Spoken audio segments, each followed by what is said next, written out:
Okay, so this is a tutorial for taking a detailed look at the server response after you've sent it a web request. I've broken it down into multiple different stages of procedures for simplicity, sake of understanding, and also adaptability for different pages. So at the first stage, after you've received a thing, we read the response into a global list, and then I've set a single variable to read the very first item on the list to be the response status.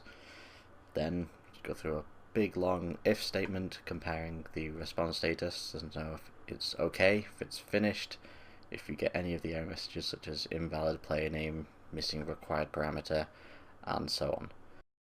Most of the options for what happens for a response are fairly simple. For example, if you finish, it will just send you to the finished a quiz screen. Most of the error messages will pop up a notifier with the error message and then just take you back to the home page for debugging purposes. The complex part is obviously when you get a result which is okay. For this I've moved it into an okay procedure, and send it the URL of the thing for comparison. At this point I've then set a new variable response type to be the first item in the second row of the global response list for use in the later procedures. Then, to decide which procedure I'm going to go to, we look at the URL which we received from the web server, and if it contains get question, then it will process what happens with the question. If it contains answer question, it will process whether the answer was correct or incorrect, and if it contains get score, then it will update the current score display on the thing and then call for a new question.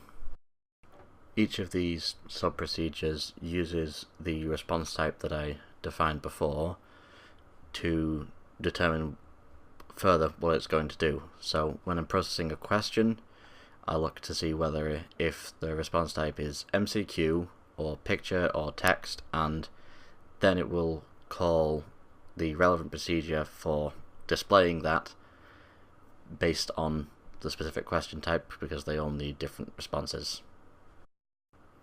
Each server request URL and call has been put into its own sub-procedure, so they can be called at any point in the thing, and the advantage of this is to work with the asynchronous communication from the server, and so it never processes it in the wrong way, never displays the wrong information on the wrong part, and the responses can then call another URL, so that for example, if you submit an incorrect answer, it will, when it receives your answer as incorrect, it then submits it again as pass, which returns as correct, and then submits it again with get score. Get score will then update thing, and getting score will then update your question, going back to processing a question, and this is where the whole cycle will end, with repopulating with a fresh question.